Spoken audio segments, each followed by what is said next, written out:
KBC में करोड़पति पति। सूरज के जीवन का एक ही फंडा था कि मेहनत तो गधा भी करता है, घर बैठे जो कमाए समझदार वही होता है। इसीलिए उसने कभी नौकरी ही नहीं ढूंढी।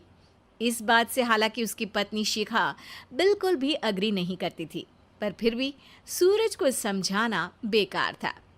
टीवी में कैसे बनोगे करोड़पति का ऐड देखकर उसे लगा कि बस अब तो घर बैठे ही वो करोड़पति बन सकता है, और उसके पीछे उसने अपने सारे सोर्सेस एक्टिव कर दिए।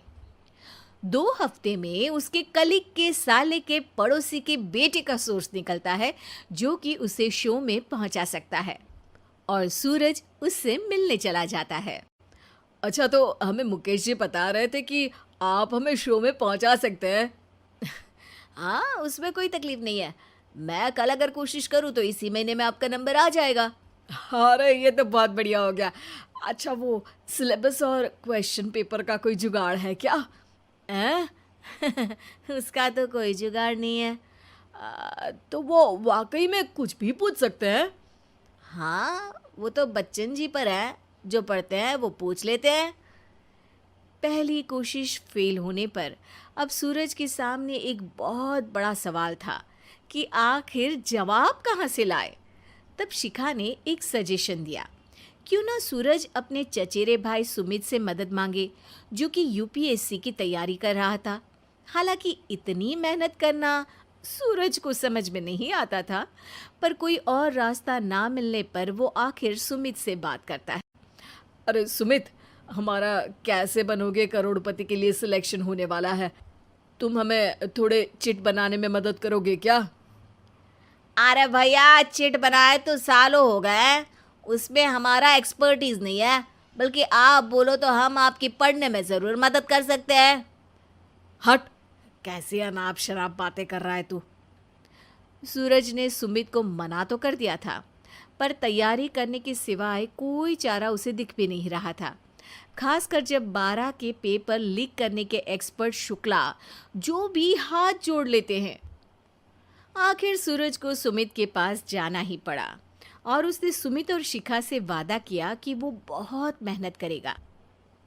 1 महीने की तैयारी के बाद फाइनल हुआ कि शो से 1 हफ्ते पहले एक ट्रायल खेला जाएगा, जहां पर सारे रिश्तेदार ऑडियंस की जगह पर होंगे और शिखा सवाल पूछेगी। दूर दराज से भी रिश्तेदार आकर हाजिर हो गए देखने कि आखिर कैसे बनेगा सुमित करोड़पति। सब कुछ सेट था, और इतने में सूरज आकर अपना स्पीच देता है। ये 1 महीना मेरे लिए आसान नहीं था, पर अपने भाई सुमित और अपनी पत्नी शिखा की मदद से मैं इतनी दूर पहुंच पाया हूँ। मेरे मम्मी पापा के आशीर्वाद ने भी बहुत साथ दिया है मेरा। मैं उम्मीद करता हूँ कि आज के शो में आप लोगों को बहुत मज़ा आएगा। साक्षी पहला सवाल पूछती है और पूरे कमरे में सन्नाटा छा जाता है। इंडिया में कितने स्टेट्स हैं? 3, सॉलिड, लिक्विड और गैस। अरे रुकिए, तो ऑप्शंस तो देने दीजिए। इतने में 5वीं कक्षा का चिंटू बोल उठता है। अरे क्या मामा, आप तो पहले सवाल पर ही आउट हो गए। अरे बेटा, पहला सवाल तो ट्रायल होता है ना। अरे तुम अब देखना। देखने जैसी बात तो थी ही। सूरज को इतना शांत किसी ने नहीं देखा था। कभी कभी तो लगता था मानो सूरज आंख खोलकर ही सो गया हो। मामा जल्दी करो प्लीज, कल सुबह पनवेल भी तो निकलना है। अरे हट, कंसंट्रेट करने दे मुझे। 3 सवाल में 3 लाइफलाइन खत्म हो चुकी थी, और अब चौथे सवाल पर भी सूरज का मौन नहीं टूटा। पर सूरज अभी भी हार मानने को तैयार नहीं था। उधर हर कोई सूरज को छोड़ सुमित को देख रहे थे। आखिर सुमित ने ही तो पढ़ाया था सूरज को। गजब बेइज्जती है यार। अरे बेटा, तो बाप का, दादा का, भाई का, सबका नाम बुड़वाएगा। अरे 3 लाइफलाइन ले ली तो भी तेरा कुछ नहीं होना है। अरे कोई इतनी बात करता है क्या शो पर? अरे बेटा, शो पर तेरे जैसे भी तो नहीं आते ना। सूरज की ये जंग आखिर 1 घंटे बाद 5वें सवाल पर खत्म हो गई, जब उसने इंडिया के नेशनल बर्ड का नाम कहा, कौवा। अरे बेटा, मजा तो बहुत आया, बस थोड़ा टाइम पर खत्म होता तो आनंद भी आ जाता। ताने बारिश के बूंदों की तरह बरस रहे थे और सूरज को भी समझ आ रहा था कि ये करोड़पति बनना शायद उसके बस के बाहर की बात है। पर वो आखिर ये बात मान कैसे लेता? वो सख्त लौंडा जो ठहरा, उसने सोचा कि बेइज्जती तो हो ही चुकी है, पर अगर मैं हार नहीं मानूं तो शायद कुछ हो सकता है। शिखा, तुम देखना, असली शो में आग लगा दूंगा, आग। करोड़पति बनूंगा मैं। हाँ, सब्जियां खत्म हो गई है घर पे, ले आओ। पहले पति बन जाओ, फिर करोड़पति बनना।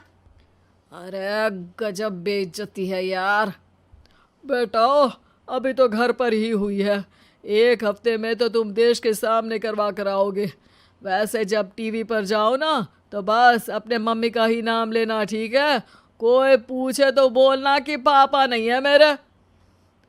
अरे पढ़ाई की, पेपर निकलवाए, इतने सारे लोगों को खाना खिलवाया, क्या फ़र्क पड़ा? इसीलिए मैं कहता हूँ कि मेहनत तो गधा भी करता है, घर बैठे जो कमाए वही सिकंदर। लेकिन मामा, गधे भी जानते हैं कि हमारा राष्ट्रीय पक्षी मोर है। कौन बनेगा नेता? नगर निगम के चुनाव पास आने वाले थे। पूरे कानपुर शहर में टिकट को लेकर मारामारी शुरू थी, लेकिन सबसे ज्यादा चर्चा में वार्ड नंबर 40 की सीट थी। वो इसलिए क्योंकि इस बार वहां की सीट महिला के लिए आरक्षित थी। अब सवाल ये था कि चुनाव लड़ेगा कौन। इससे पहले ठाकुर साहब वहां से पार्षद थे और इस बार उन्होंने अपनी पत्नी सीमा ठाकुर को टिकट दिलवाई और ठाकुर साहब की शान के कारण सीमा जी ने 20,000 वोटों से चुनाव जीत लिया। अरे बधाई हो सीमा भाभी, अब तो आप वार्ड की पार्षद बन गई हैं। अब तो हमारे काम आप ही करवाएंगी। अरे ये तो सिर्फ नाम की पार्षद बनी है, वो तो महिला सीट आ गई, वरना पार्षद तो मुझे ही बनना था। अब भले ही चेहरा इसका होगा लेकिन पावर तो मेरी ही होगी। अरे वाह भाई साहब, क्या दिमाग लगाया है आपने भी। आइए आप लोग, खाना लगा दिया है सबके लिए। सीमा जी पार्षद बन चुकी थीं, फिर भी उनकी एक ना चलती। सारे काम ठाकुर साहब खुद ही संभाल लेते और जहां जरूरत पड़ती वहां सीमा जी का अंगूठा लगवा लेते। सीमा जी ज्यादा पढ़ी लिखी भी नहीं थी। एक दिन ठाकुर साहब और सीमा एक प्रोग्राम में जाते हैं। अरे ठाकुर साहब, आप आ गए।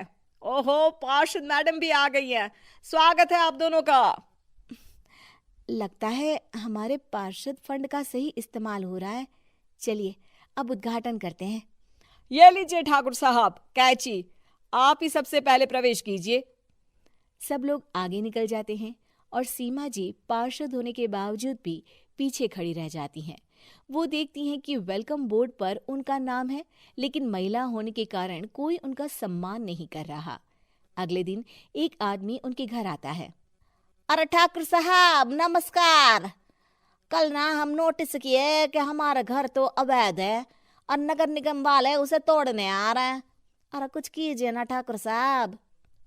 देखो भाई, मैं तो ज्यादा कुछ कर नहीं सकता, पर अगर तुम सबकी जेब गर्म कर दो तो कुछ हो सकता है। कुल मिलाकर 4 लाख लगेंगे। अरे 4 लाख ठाकुर साहब? अरे भाई, मैं अपने लिए नहीं मांग रहा हूँ। दरोगा है, इंजीनियर बाबू है, बड़े साहब है, सबको देना पड़ता है ना थोड़ा थोड़ा। बोलो है मंजूर? तभी वहां अचानक सीमा जी आ जाती हैं। अरे ये आप क्या कर रहे हैं? पहले इन्हीं लोगों से तो आपने वोट मांगे, अब इनसे ही पैसे ले रहे हो। अरे चुप रहो तुम, तुम्हारा काम है सिर्फ अंगूठा लगाना, तुम वही किया करो। मुझे दूसरे काम तुम मत सिखाओ, समझी? और तुम ना जाओ, अब पैसे लेकर आओ, वरना जेसीबी किसी भी वक्त आती होगी। सब कुछ ऐसे ही चलते रहता है। एक दिन सीमा जी और ठाकुर साहब को एक लोकल मीटिंग में बुलाया जाता है। वहां पर कई और अधिकारी लोग भी मौजूद रहते हैं। अब मैं चाहूंगा कि ठाकुर साहब हमारे बीच 2 शब्द कहें। मेरे प्यारे भाइयों और बहनों, आज मेरा सौभाग्य है कि मैं आप सबकी सेवा दिन रात कर पा रहा हूँ। आपने मेरी पत्नी को भारी मतों से जिताया है, इसलिए मैं आप सभी का शुक्रगुजार हूँ। मैं आप सबसे वादा करता हूँ कि हमेशा की तरह हमारे वार्ड में किसी को कोई तकलीफ नहीं आने दूंगा।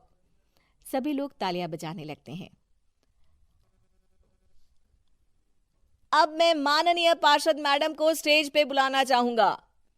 अपने नाम को बुलाया सुनकर सीमा जी एकदम चौंक जाती है। उन्हें बिल्कुल उम्मीद नहीं थी कि इतनी बड़ी जगह उन्हें मंच पर बुलाया जाएगा। जैसे तैसे वो मंच पर चढ़ती हैं।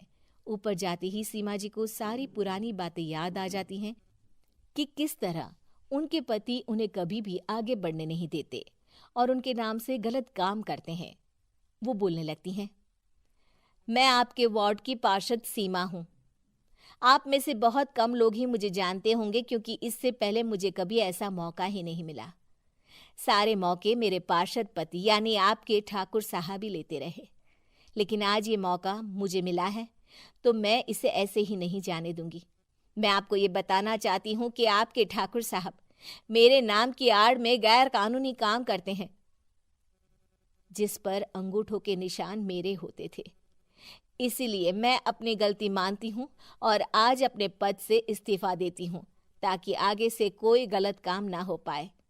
अब फैसला आप सबके हाथ में है कि आप हमें क्या सजा देना चाहते हैं।